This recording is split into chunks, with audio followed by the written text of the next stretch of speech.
I'm Lynn. I'm Amanda. And this is The Pursuit of Badassery, the podcast. We're cutting through the fluff and cracking open what it really takes to build a business and life that you actually want. No gurus, no gatekeeping, just real talk, big action, and the badass energy you need to scale and slay. Some episodes, it's just us. And sometimes we bring on powerful guests with stories that'll hit home. Either way, this is not about playing small. It's about going all in. Let's get after it. Hey, I'm Lynn. And I'm Amanda. Welcome to The Pursuit of Badassery, the podcast. It's kind of sad to see us in separate rooms. I feel like I've been so used to being in the same room with you doing podcasts together. It's so weird to see us in different countries again, in different places doing another podcast. But today we are kind of talking about being in different countries and the concept of being away from your job, quote unquote, because we want to talk a little bit about what it means to step away from your business on those days that you do actually get a chance as an entrepreneur to leave your business, whether it's brick and mortar or online, and do something else, whether it's vacation or family event or whatever. What does that look like to step away from your business? You know, I think that there's a before, a during, and an after kind of process with this. And if we dive right in, and you've heard Amanda and I talk about it so many times about your SOPs and your systems. And this is where they absolutely will come into play, understanding them. So they're not just in somebody's head, they're written down, even if they're bullet pointed, that's okay. But that there's some kind of like process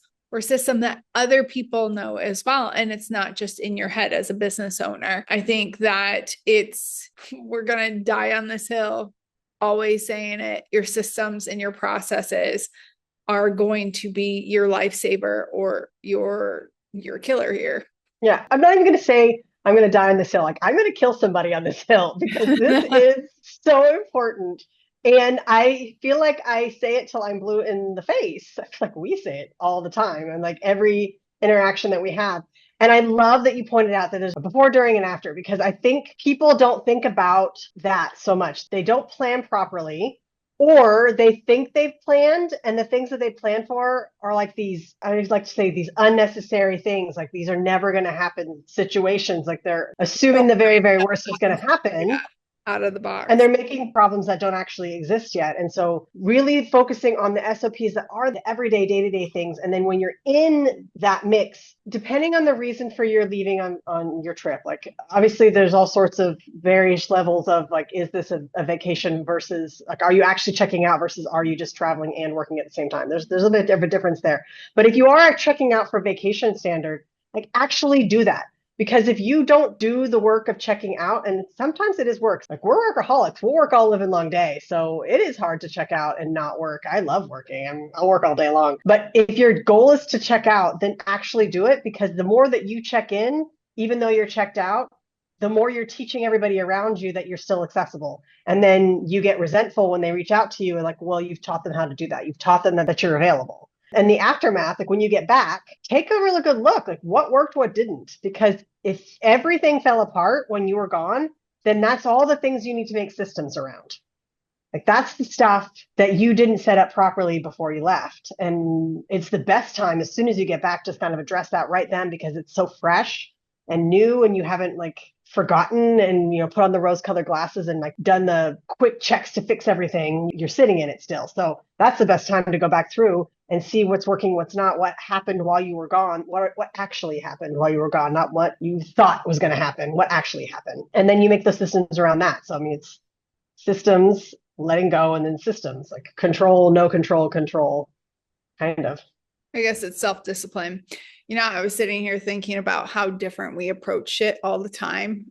I noticed your face. You're like, oh, why are you going through all of it, Amanda? Like, start with the before, then we'll do the during, then we'll do the after. It's a little thing between Amanda and I almost stopped the podcast, but I was like, fuck it, we'll roll with it. So I'm going to go back to the before, because this is the way my brain works, is So, and I agree with you that the systems, the letting go and then reviewing the systems, like that's actually a great formula. In the beginning, though, it's not only just building the systems, it's testing them. It's the delegation of like, do the people understand what they're supposed to be doing? Have you let them experiment and gain the confidence in themselves? I literally was just doing a training a few weeks ago, and somebody had been putting off his, we found out he put off his wedding too, but he was putting off his honeymoon for years because he didn't want to leave. And Matt, I literally wrote him a book on this little postcard that we were trying. I was like, okay, you do this, you do this, you do this. So this is like right up the alley. But one of the things is like, okay, so not only are the systems there, but have you tested them? Have you done some dry runs? Have you done some practice plays? You practice how you play how you practice. So have you weaned them off? Are you doing little like things where you say, hey, birdie, go fly, and then we can review this? I think that that is really important for people to have that ability to be able to like own their stuff, own the process. And with that too is also roles. If they're not known, if the roles aren't very clear, or the who's supposed to do what, even if it's not underneath their role, maybe they're kind of covering for someone, then it's going to be a shit show. And I actually remember when you ended up not being able to be too available because Houston had a hurricane. And although we have all of the passwords, we have all of this stuff, we saw some gaps of like, oh shit, like if something happened to you, there were certain things that we didn't know. And same with, if something happened to me, same thing if something happened to one of our team members. And so we've been better about having these check-ins before we need them to say, okay, and we just told our team recently too, like, hey, we need to kind of clean some stuff up and do a check-in, but to make sure that those gaps aren't happening, but roles are understood, but also there's kind of a little bit of cross-pollination and understanding of each other's roles. It doesn't mean that we're doing them, but that we understand them. Absolutely. And I like how you talk about the process of showing people how to do things and like getting that process done. But I also think it's really important, and maybe it's self-explanatory for some people, but I've seen this happen in other businesses where you give them the process, they're going through the process, but they're so used to immediately falling back on you for the solution. Mm-hmm. And you never let them kind of figure it out before they come back to you. Yes. That again, even though they know the process, they don't know how to troubleshoot the solution unless you spoon feed it to them. And it's not that they're not smart people. I mean, you just trained them that that's what they do. As soon as they hit a roadblock, trained them to check the box, and you didn't train them to think. I think that that's really important. That's a great point too.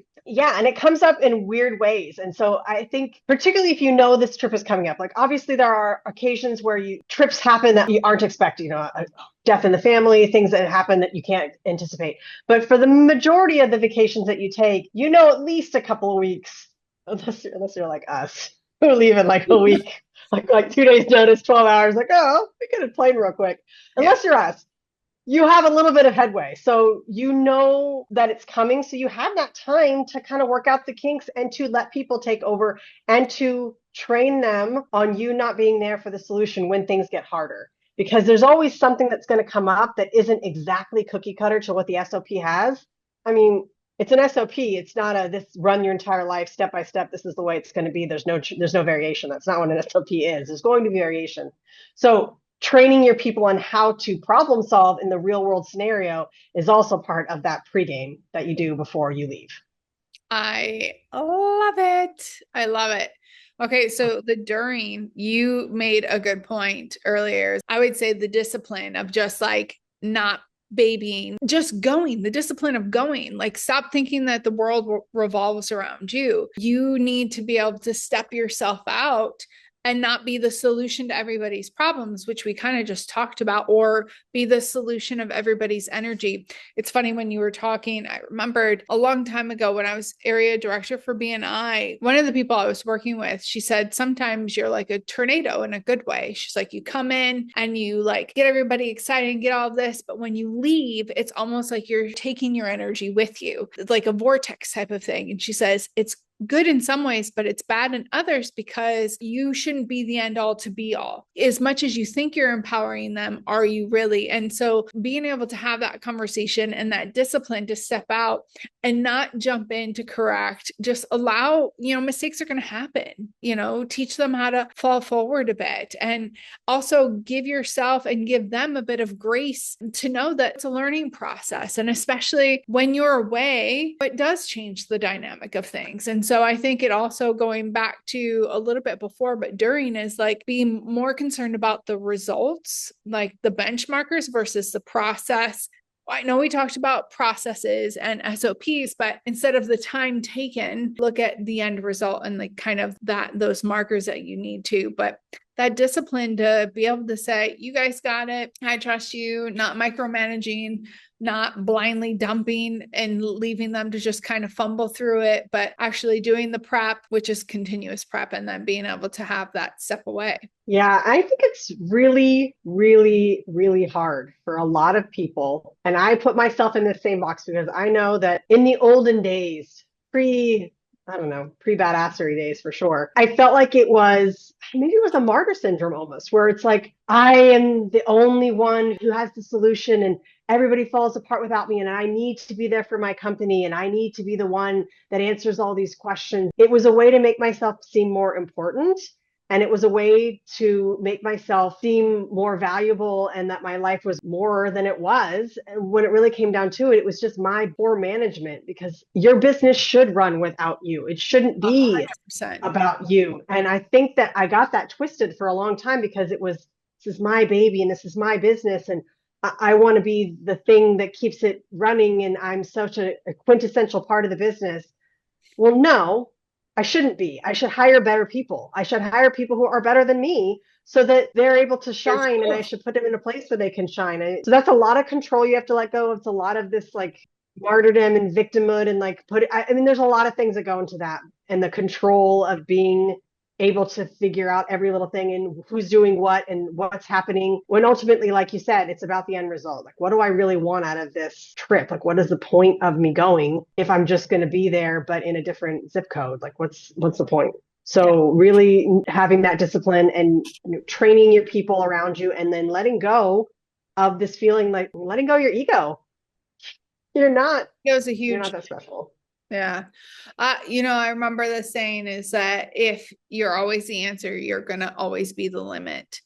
And I remember having this conversation when with Ascentive, especially when everybody was building businesses globally and they were building them to rotate around them and only them and not have other people. And so essentially, like, if you take yourself out, then you don't have a business, you have a job, you have a responsibility that is only yours. And, it's not something that will continue without you. And so if your business can't live 30 days without you, I'm not saying fully without you, although ideally you do want it to be able to live fully without you, then you're not building a business that you can step away from ever. And it's almost like you're paying rent versus having a home or building a home. And so, not that there's anything wrong with that. I know some people will get that analogy. Yeah, the during is so important. You have to have the self-discipline. You have to understand that mistakes are going to happen. It's just data. People can learn from them. We don't need to shame ourselves, beat ourselves up or them. Other people will do things differently. That's okay. Be more concerned about that end result, but you can't micromanage and you can't baby them or be the martyr. Otherwise, it's not sustainable. And then the after, you already said it. Then the checks and balances, the celebrations, the looking at the processes, what worked, what didn't, what do we need to strengthen? What did we learn during it? Because something new might come out of it. Instead of coming back stressed, like, you letting go is not just letting go of the control of allowing the other people, but letting go to allow yourself to be present on that trip, to not be calling all the time, to not be doing all these things. So you come back with new eyes as well. You come back refreshed. You come back with a different grounding to yourself. So that is absolutely an asset and a benefit to you, to your business, to the people that you work with. 100%. Absolutely. I think when you come back that first week, if let's say, because I'm the pessimist in the group, let's say shit hit the fan, like it was the worst, like everything fell apart, nobody did their job, like the world ended while you were gone. The first thing I want you to do is like check yourself. Is it your perception that everything failed and that the world came to an end? Or is it what actually happened? Like, did you have to close your doors while you were gone? Or is it just that one thing, fell behind by one day, or so-and-so forgot how to do this and you had to tell them for the 400th time and you blow it up to be bigger than it really is because people are still human and there's going to be human error that still happens. I want you first to check yourself because sometimes you come back and the ego gets in again and it's like, well, if I had been there, this wouldn't have happened. And I'm the only one clearly who can do it because this, and this didn't go exactly the way that I want it to go. And that I always do it because I'm a control freak and I'm leading by my ego. And I say this because this was me. I can riff on my own self. I can riff on past Amanda. That's the first thing I want you to do. Like really understand the difference between a systemic problem within your business. Like what is the system that isn't there versus you being the bottleneck and you freaking out because one thing didn't happen the exact way that you thought it was supposed to happen because you're a control freak. And I know that's really hard to say, but like I said, I'm only saying it because it was me. And I have had that feeling where I come back and it's like so many balls got dropped and I blow up in this like dramatic, the world cannot go on. This is why I never go on vacation dialogue, dramatic monologue, when really like nothing happened. Nothing happened.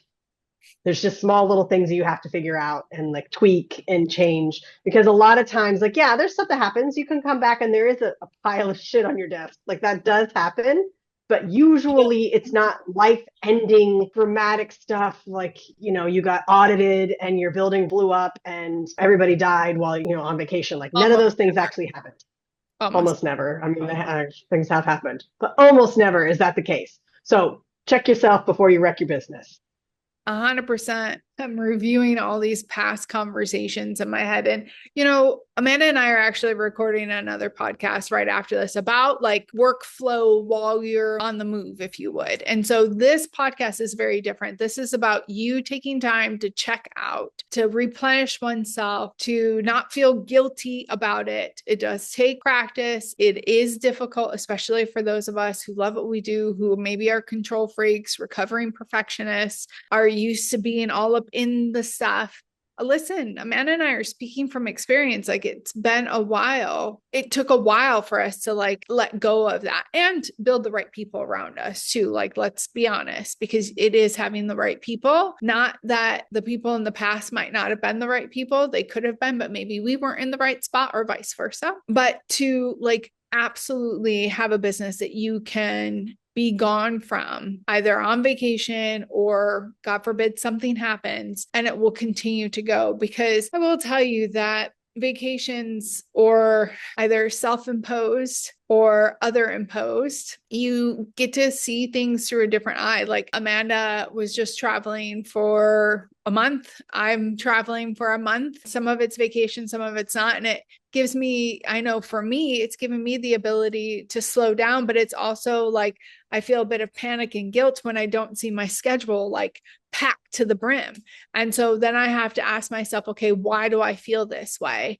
And what needs to change when I get back? Because if my business can still run the way that it does and not have it like super jam packed or whatever, then am I really doing myself justice when I'm back and like filling all of the things in? So it gives you the ability to really kind of like not just replenish, but also reevaluate the direction and the capacity in which you have. Because guess what?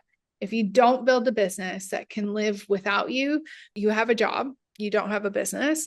The second thing is that also you won't replenish yourself. That means that most likely you're heading for some kind of burnout. You're capping yourself at your capacity and your ability. So it's on you. Yeah. What's it going to be? How are you going to leave your vacation for your vacation? How are you going to come back from it?